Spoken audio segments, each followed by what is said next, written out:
You're watching over and over and over again the Positive Arsenal channel.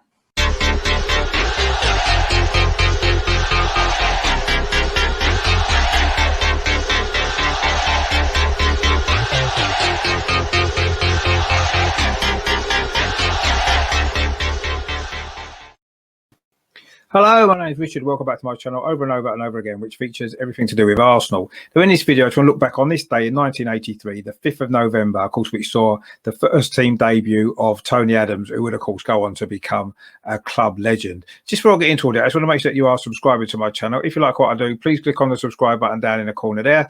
If you like this video, please give it a thumbs up as well. If you've got any comments at all to make about Tony Adams' debut, about his career in general, or anything to do with Arsenal, please drop them in the comments box as well, because I do love to hear from you guys as well. So this day then, the 5th of November 1983, saw the first team debut for a young central defender who had come through Arsenal's academy, Tony Adams. Now, Tony Adams was born on the 10th of October 1966 in Romford. He joined the club in 1980 as a schoolboy. He worked his way through the ranks and he got into the first team squad in 1983. Now, just before this game, in midweek on the 1st of November, he actually played for the first team in a friendly away at Chelsea. It was a testimonial for Mickey Droy.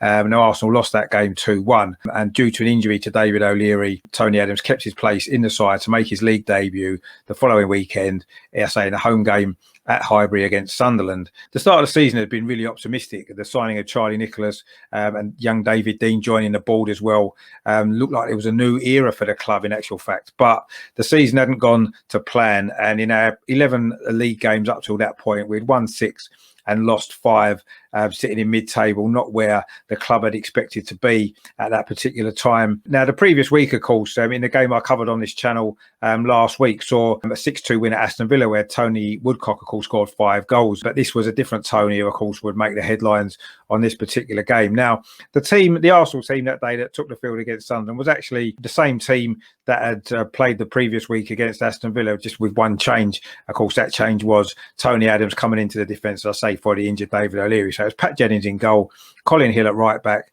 Chris White and Tony Adams as the centre backs. Kenny Sampson was at left back. It was a midfield three essentially: Brian Talbot, Graham Ricks, and Stuart Robson.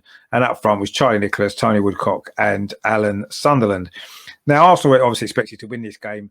Sunderland were just above the relegation zone, but that wasn't quite how it planned. It was quite an eventful game actually for young Tony Adams. I say just 4 weeks it was past his 17th birthday. He made a mistake very early on to gift a goal to Colin West for Sunderland, give Sunderland the lead.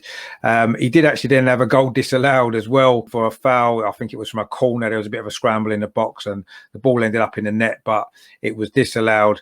And then Arsenal did get level through Tony Woodcock, another goal for him, who was having a great season.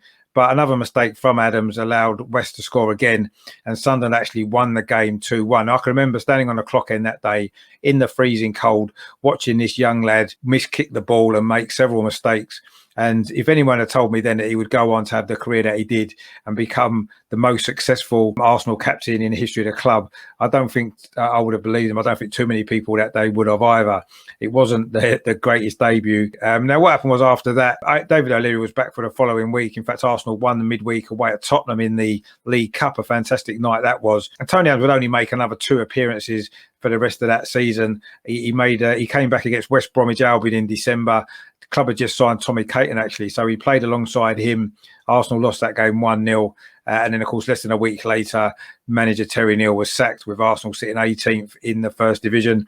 Tony has made one more appearance that season under Don Howe. That was in January against Notts County, which finished in a 1-1 draw. So he didn't exactly have the best start to his Arsenal career. And it would take until George Graham's arrival in 1986 for Adams to become a regular.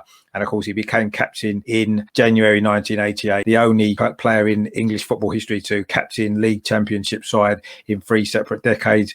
He also played for England in 4 different tournaments over 3 decades as well, the only England player to do that. And of course, he did score the last ever goal scored by an English player at the old Wembley. That was for England against Ukraine in the year 2000. So many great memories, of course, as him as an Arsenal player, even though his debut didn't perhaps go that well. Now, the crowd that day at Highbury was 26,064. I don't know whether or not you was in that crowd that day. If you was, let me know your thoughts about that debut. I say it wasn't the greatest game, was it? He didn't exactly cover himself in glory on that particular occasion, but George Graham managed to get the best out of him. So he would go on to become the most successful captain in Arsenal's history. He actually captained the club to 9 major honours. And in fact, he did win 10 major honours. Of course, the first one was the League Cup in 1987. He wasn't captain on that particular day. Of course, he went on into management, didn't he? Not very successfully, unfortunately, with Wycombe Wanderers initially, then with Portsmouth before going to Azerbaijan. It was a club called Gabala. And then, of course, he finished his managerial career in Spain, didn't he, with Granada, of course, losing all 7 games as they got relegated out of La Liga. He's not been back in management since, but of course, he is now the president of the Rugby Football League. He started that role in 2019. Of course, he did receive an MBE as well in 1999. And of course, his sporting chance clinicals he set up to help sports people with addiction problems to alcohol, gambling and drugs. The Sporting Chance Clinic, which of course has been very successfully helped a lot of people there. So he's done some great work outside of football as well. But of course, he'll always be remembered, won't he, as an Arsenal legend and one of our greatest ever players. And of course, he's got that great statue, hasn't he, outside the Emirates Stadium as well, which of course is fully deserved. So I just wanted to really mark the occasion of the anniversary of his debut for the club. Probably not many players have gone from a debut like that to going on to have so much success, and will always be an Arsenal legend, of course. Let me know in the comments if you was at that game, as I say, if you've got any memories of that game or the early part of Tony Adams' Arsenal career. He didn't look that great a player, if we're honest, but he proved us all wrong, which was great. Also, if you've got any comments all about anything to do with Arsenal, please drop them in the box as well. If you haven't done so already, please subscribe to my channel down in the box there down below.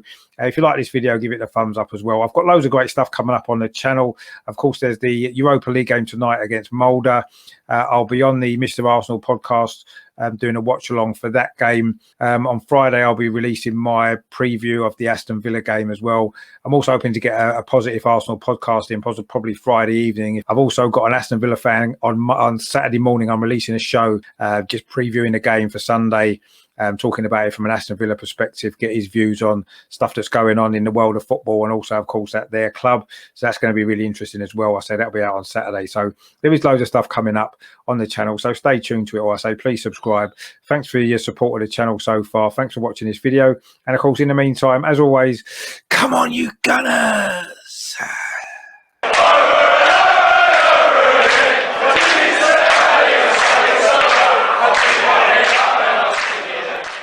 You've been watching over and over and over again the Positive Arsenal channel.